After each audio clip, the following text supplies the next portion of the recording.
आज हम लोग का पाठ है दिव्या गीरवाण भारती।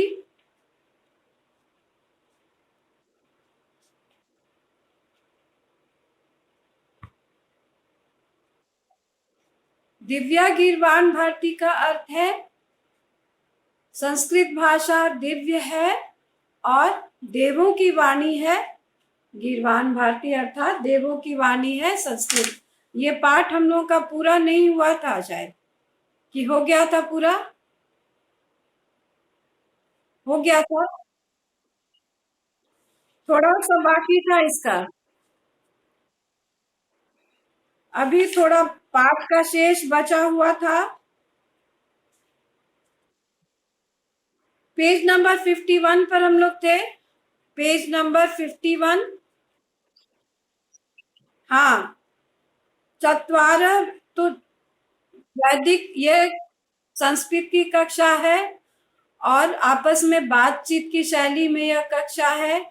वार्तालाप की शैली में यह पाठ है और आपस में बातचीत कर रहे हैं छात्र, तभी पहुंचते हैं, आचार्य कक्षा में आ जाते हैं और बात बच्चे उनका अभिवादन करते हैं, उन्हें बधाई देते हैं, क्योंकि श्रावण दिवस की पूर्णिमा तिथि है और जो संस्कृत दिवस के रूप में मनाया जाता है।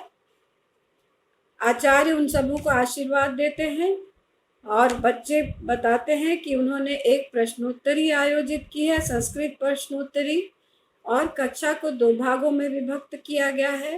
वो दो, एक भाग है भास वर्ग और दूसरा है कालिदास वर्ग। उसके बाद प्रश्न उठता है कि संस्कृत शब्द का क्या अर्थ है। तो शुद्ध और परिष्कृत संस्कृत शब्द का अर्थ है। संस्कृत शब्द सजाई हुई भाषा संस्कृत। उसके बाद संस्कृत के 2 रूप कहे गए। संस्कृत के दो रूप कौन कौन से हैं? वैदिक साहित्य और लौकिक साहित्य। तो सबसे पहले, हाँ, वैदिक संस्कृत और लौकिक संस्कृत। तो वैदिक संस्कृत के वैदिक साहित्य हैं कौन कौन? 4 वेद, ब्राह्मण ग्रंथ। हाँ,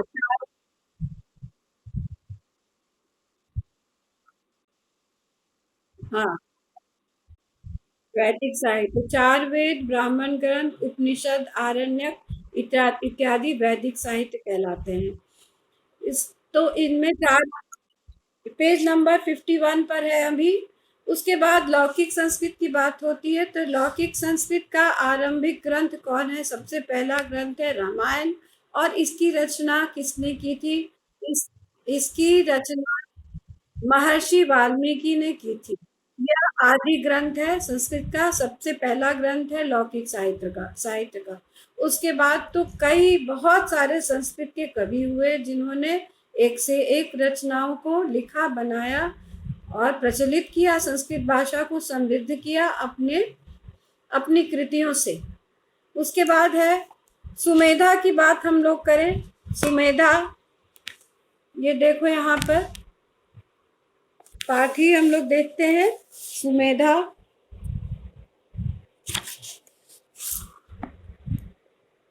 सुमेधा कहाँ पर? हाँ, संस्कृत भाषाया कति रूपाणि सन्ति प्रबुद्ध संस्कृत भाषाया द्वे रूपे स्तः एकम वैदिकम संस्कृतम द्वितीयम च लौकिकम संस्कृतम। उसके बाद प्रणव कहता है कि वैदिक संस्कृतस्य किम प्रमुखम साहित्यम अस्ति। तब निष्ठा बोलती है 4 वेदा, ब्राह्मण ग्रंथा, आरण्यक ग्रंथा, उपनिषदः च वैदिकम साहित्यकम कथ्यते। उसके बाद है कि सुमेधा बोलती है लौकिक संस्कृतस्य आरंभः कदा अभवत्। लौकिक संस्कृत का आरंभ कब हुआ था? विवेक वाल्मीकि का आलाप लौकिक संस्कृतस्य प्रारंभ मन्यते। वाल्मीकि के काल से लौकिक संस्कृत का आरंभ माना जाता है। अस्य कृति रामायणम लौकिक संस्कृतस्य आदिमः ग्रंथ अस्ति। तो वाल्मीकि के काल से लौकिक साहित्य का प्रारंभ माना जाता है। इनकी कृति रामायण लौकिक संस्कृत के आदिमा ग्रंथ मतलब पहला ग्रंथ है। प्रणव कहता है लौकिक लौकिक संस्कृतस्य अन्ये प्रमुखा ग्रंथा के तेषां प्रणेतारः। लौकिक संस्कृत के अन्य प्रमुख ग्रंथ कौन है और कौन इसके प्रणेता है अर्थात रचयिता है। प्रज्ञा का कहना है, प्रज्ञा कहती है महाभारतम व्यासेन विरचितम। महाभारत व्यास के द्वारा विरचित है। तो महाभारत के बारे में तुम लोग सब जानते हो कि यह व्यास का, हाँ हाँ, महाभारत का प्रमुख वेद व्यास। महाभारत का अंग एक बहुत ही प्रचलित ग्रंथ है जो राष्ट्र ग्रंथ माना जाता है। वो कौन सा है? गीता। Very good, Gita. गीता उपदेश के रूप में है। कौन किसको उपदेश दिया है उसमें? भगवत गीता में कौन? हाँ, श्री कृष्ण जी ने अर्जुन को उपदेश दिया है। तो महाभारतम व्यासेन विरचितम, महाभारत व्यास के द्वारा विरचित है। रघुवंशम महाकाव्यम। अच्छा, रमेश दूसरा छात्र में बोलता है रघुवंशम कुमार संभवम च कालिदासेन रचिते महाकाव्ये। रघुवंश, कुमार संभव और कालिदास रचित महाकाव्य, दो महाकाव्य हैं, रघुवंशम और कुमार संभवम। तो महाकाव्य कौन कौन से हैं? बोलो बोलो, महाकाव्य कालिदास के द्वारा रचित कौन कौन से? हाँ, कालिदास ने रचा है, कालिदास रचयिता है। हाँ, महाकाव्य कौन कौन से हैं? रघुवंशम और कुमार संभवम। कुमार संभवम, ठीक है। एक और काव्य है, गीति काव्य है, मेघदूतम। वो महाकाव्य नहीं है, वो गीति काव्य है। तो रघुवंशम कुमार संभवम च कालिदासेन रचिते महाकाव्ये, दो महाकाव्य हैं। अब देखो शुभ्रा, अब कालिदास के द्वारा 3 नाटक भी रचे गए हैं। कौन कौन से हैं? कालिदास ने 3 नाटकों की रचना की। अभिज्ञान शाकुंतलम, मालविकाग्निमित्रम, विक्रमो वशीयम च एतानि त्रीणि नाटकानि। तो अभिज्ञान शाकुंतलम, मालविकाग्निमित्रम, विक्रमोर्वशीयम च एतानि त्रीणि नाटकानि। तो कालिदास के द्वारा अब समझ गए कौन कौन से हैं? अभिज्ञान शाकुंतलम, मालविकाग्निमित्रम और विक्रमोर्वशीय, ये 3 नाटक हैं।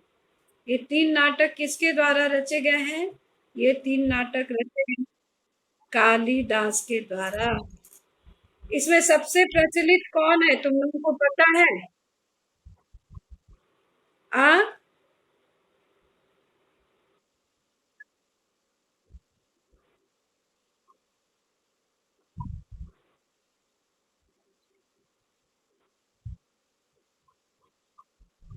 देखो, कालिदास ने रचा है महाकाव्य और नाटक। महाकाव्य है रघुवंशम महाकाव्यम और कुमार संभवम, ठीक है। हाँ, और नाटक है विक्रमोर्वशीय और कौन? अभिज्ञान शाकुंतलम और मालविकाग्नि मित्रम।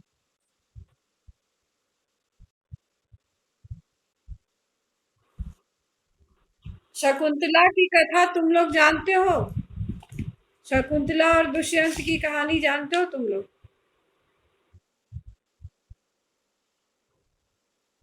तो कहानी तुम लोग बहुत ही इंटरेस्टिंग कथा है। और तो वो बहुत ही प्रचलित हुआ। अभिज्ञान शाकुंतलम और मालविकाग्नि मित्रम, विक्रमोर्वशीय, ये 3 नाटक है, ये तीन ही नाटकानि सन्ति। शिशुपालवधं माघेन रचितं काव्यम। शिशुपाल वध किसके द्वारा रचित है? शिशुपाल वध माघ के द्वारा। माघ भी एक कवि थे, माघ भी एक कवि थे और ये शिशुपाल के द्वारा विरचित है।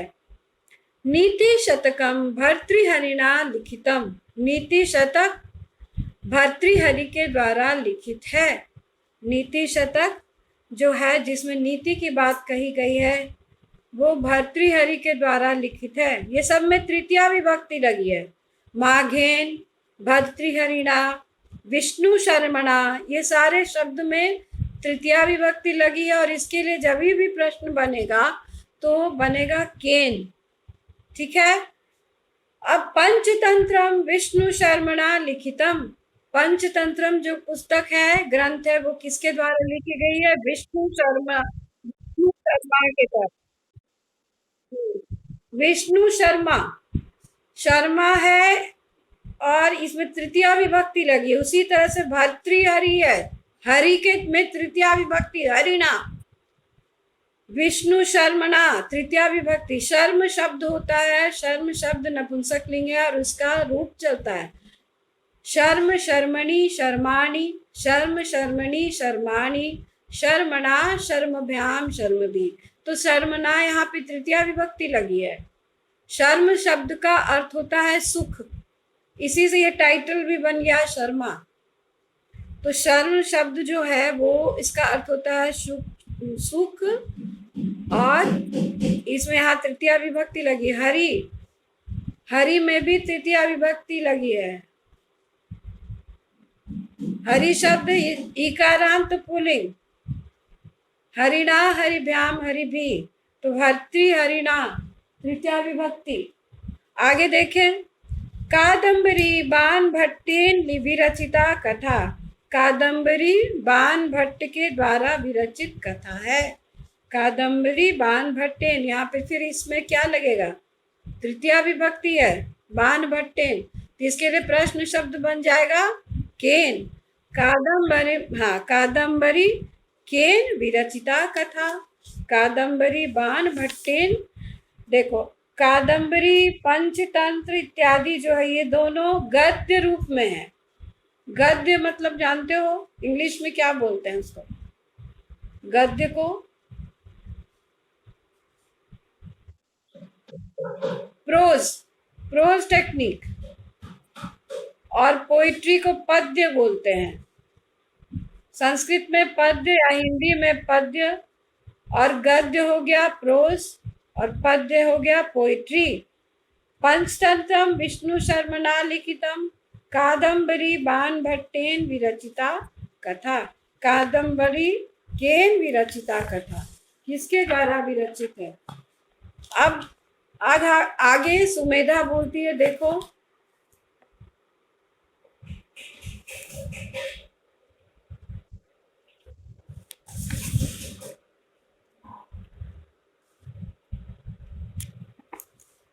किम विज्ञान संबंधिन मानव जीवनोपयोगिन ग्रंथा अपि संस्कृते सन्ति।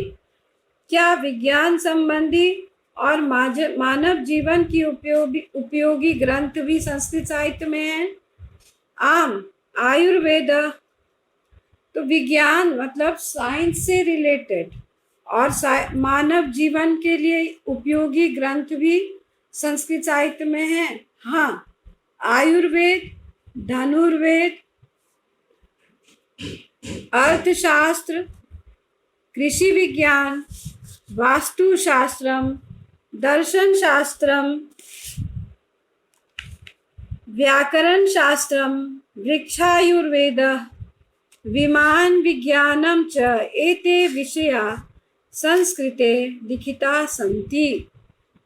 देखो किन किन विधाएं हैं, क्या क्या किन किन चीजों पर कौन कौन से विषय बिंदु है। देखो, आयुर्वेद है, धनुर्वेद है, अर्थशास्त्र है, कृषि विज्ञान है, वास्तुशास्त्र है और दर्शन शास्त्र है। इसके अलावा व्याकरण शास्त्र है, वृक्षायुर्वेद है, विमान विज्ञान भी है। देखो सारा कुछ हमारे संस्कृत साहित्य में, हमारे कल्चरल हेरिटेज में सारा कुछ यहाँ है, और यहाँ से सारा ज्ञान चुरा चुरा करके इसको पेटेंट बना रहा है दूसरा देश। कहता है कि ये सारा खोज हमने किया। जितना काइनेटिक थ्योरी है, जितना थ्योरी है, या तुम कहो कि विज्ञान, केमिस्ट्री, फिजिक्स, मैथ्स, सारा कुछ थ्योरी हमारे इसमें, हमारे ग्रंथों में है। हमारे ऋषि मुनियों ने इसका खोज पहले ही निकाल दिया। इतना ज्ञान हमारे ही संस्कृत के ग्रंथ में है, हमारे संस्कृत साहित्य में है। तो किम विज्ञान संबंधी न मानव जीव अब आम आयुर्वेद, धनुर्वेद, अर्थशास्त्रम, कृषि विज्ञानम, वास्तुशास्त्रम, दर्शन शास्त्रम, व्याकरण शास्त्रम, वृक्षायुर्वेद, विमान विज्ञानम च एते विषया संस्कृते लिखिता सन्ति। अब देखो, व्याकरणस्य प्रसिद्धः ग्रंथः कः? व्याकरण का प्रसिद्ध ग्रंथ कौन है? क अस्ति तस्य रचयिता, कौन है इसके रचयिता? कौन है इसके रचयिता? व्याकरण का सबसे प्रसिद्ध ग्रंथ कौन है? अष्टाध्यायी। 8 अध्याय वाला। ये तुम लोग हिस्ट्री में भी पढ़ोगे, ये तुम लोग हिस्ट्री में भी पढ़े होगे। अष्टाध्यायी किसके द्वारा लिखा गया है? इति व्याकरणस्य प्रसिद्ध ग्रंथ अस्ति पाणिनि। वेरी इंपॉर्टेंट, पाणिनि के द्वारा यह लिखा गया। पाणिनि च तस्य प्रणेता आसीत्, पाणिनि इसके प्रणेता थे, मतलब पाणिनि ने इसे लिखा। अब आचार्य बोलते हैं, साधु युष्माभि तुम लोगों के द्वारा अति मनोरंजिका ज्ञान वर्धिनी च इयं प्रश्नोत्तरी आयोजिता। तुम लोगों के द्वारा बहुत ही मनोरंजक और ज्ञान वर्धिनी प्रश्नोत्तरी आयोजित की गई। वे बहुत संतुष्ट हैं। अतीव मतलब बहुत, बहुत अधिक, बहुत अधिक, बहुत अच्छी। अतीव एक प्रकार का अव्यय है, ठीक है। देखो बिजली चली गई है, इसलिए लाइट थोड़ा कम हो गया है। अतीव, अतीव मतलब बहुत, ये अव्यय है। तुम लोगों के द्वारा, देखो यहाँ मनोरंजिका ज्ञान वर्धिनी प्रश्न, मतलब मनोरंजिका मन को रंजित करने वाली, सुख पहुंचाने वाली, और ज्ञान वर्धिनी और ज्ञान से युक्त, ज्ञान को बढ़ाने वाली आयोजित की गई प्रश्नोत्तरी। प्रश्नोत्तरी के लिए इतने सारे विशेषण हैं।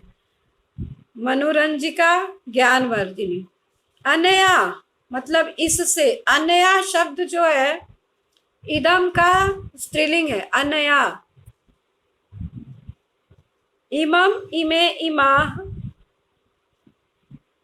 यम इमे इमाह, इमाम इमे इमाह, अनया आभ्याम आभि, इसमें तृतीया विभक्ति लगी है। खलु, खलु मतलब अवश्य।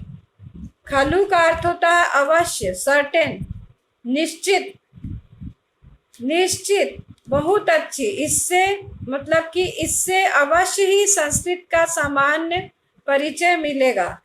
इससे अवश्य ही संस्कृत का सामान्य परिचय मिलेगा। तो खलु भी एक अव्यय है। खलु क्या है बताओ? अभी बताए ना, खलु क्या है? अव्यय है। और खलु का अर्थ क्या है? अवश्य, अवश्य, इससे अवश्य ही तुम्हें ज्ञान मिलेगा। तो इदम का स्त्रीलिंग क्या है? इयम इमे इमाह, इमाम इमे इमाह, अन्या आभ्याम आभि, अस्य आभ्याम आभ्य, अस्या आभ्याम आभ्य, अस्या अन्यो आसाम, अस्याम अन्यो आसु। पेज नंबर 160 पर देखना, दिया हुआ है। पेज 160 पर इदम का शब्द रूप दिया हुआ, इसको तुम लोग याद करोगे। अनया खलु संस्कृतस्य सामान्य परिचयः प्राप्यते, इससे अवश्य ही संस्कृत का सामान्य परिचय प्राप्त करोगे। संस्कृत भाषा विश्वस्य प्राचीनतमा भाषा अस्ति, संस्कृत भाषा विश्व की सबसे प्राचीन भाषा है। प्राचीनतमा भाषा, विशेषण विशेष पद, यह संस्कृत की प्राचीनतम भाषा है। अस्माकं संस्कृते सभ्यताया च मूलम, हमारी संस्कृति की सभ्यता का मूल इसी में निहित है। हमारी संस्कृति और सभ्यता का मूल, हमारी जो संस्कृति और सभ्यता का जड़ जो है इसी संस्कृत भाषा में है। इस निहित मतलब समाया हुआ है। हमारी संस्कृति और सभ्यता का जड़ इसी संस्कृत भाषा में समाया हुआ है। निहितम मतलब समाया हुआ, इसी में है, इसी में इसका आधार है। वयम एताम मधुराम भाषाम सदैव रक्षिष्यामा, हम सब हमेशा ही इस मधुर भाषा की रक्षा करेंगे। रक्षिष्यामा, रक्षा करेंगे। सर्वे मिलित्वा गायन्ति, सभी मिलकर गाते हैं। वयम पठाम संस्कृतम वयम लिखाम संस्कृतम सदा, वयम पठाम संस्कृतम वयम लिखाम संस्कृतम सदा वदाम संस्कृतम प्राचार्याम संस्कृतम जयतु संस्कृतम जयतु भारतम। ठीक है, जयतु संस्कृतम जयतु भारतम।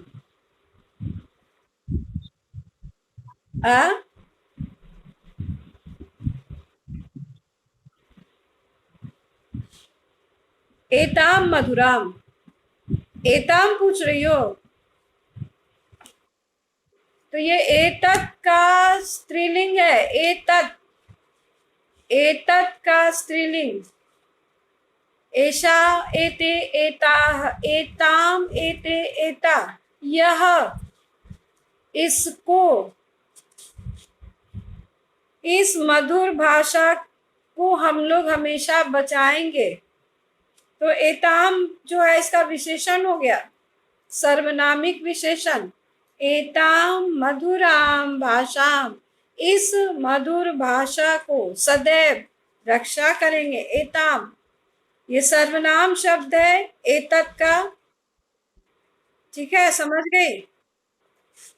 इसका भी तुमको देखो, पेज नंबर 157, पेज 157 निकालो, इसमें दिया हुआ एतत् का शब्द रूप।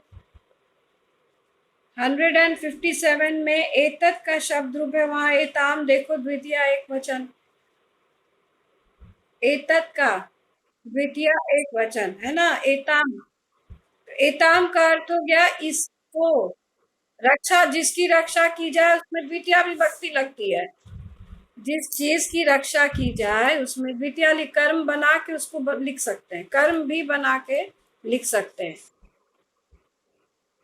जैसे एताम भाषाम रक्षिष्याम, हम इसकी रक्षा करेंगे हमेशा, सदैव रक्षा करेंगे। कैसे? इसको मान्यता देखकर, इसको पढ़ाई करके, इसकी पढ़ाई करके इसका ज्ञान को सब लोगों में फैलाएंगे, जन जन में फैलाएंगे। देखो, सर्वे मिलित्वा गायन्ति, सभी मिलकर गाते हैं। वयम पठाम संस्कृतम वयम लिखाम संस्कृतम सदा वदाम संस्कृतम प्राचार्याम संस्कृतम जयतु संस्कृतम जयतु भारतम। हम लोग संस्कृत को पढ़ें, संस्कृत लिखें, संस्कृत बोलें और संस्कृत का प्रचार करें। जय संस्कृत की जय हो और भारत की जय हो, भारत की जय हो। यहाँ लोट लकार में सारा है, ये सारा जो क्रिया दिया हुआ है वो लोट लकार में। पठाम लोट लकार, लिखाम लोट लकार, वदाम लोट लकार, प्राचार्याम लोट लकार, जयतु लोट लकार, जयतु दो, जय, ये सारा जो है, तो इसमें क्या किया जा रहा है, इसमें निवेदन किया जा रहा है, निवेदन किया जा रहा है कि हम लोग संस्कृत पढ़ें, हम लोग संस्कृत लिखें, हम लोग संस्कृत बोलें, हम लोग संस्कृत का प्रचार करें और हम लोग संस्कृत की जय करें। जयतु भारतम, और भारत की जय हो। ठीक है, समझ में आया? पाठ समझ में आया? हमारी संस्कृत और संस्कृति और सभ्यता का मूल किसमें निहित है, किसमें समाया हुआ है? निहित शब्द का अर्थ होता है समाया हुआ। संस्कृत में निहित मतलब समाया हुआ। अस्याम, अस्याम क्या हुआ? अस्याम का अर्थ बोलो, यस बोलो, अस्याम का अर्थ, अस्याम, हाँ बोलो, पूछो।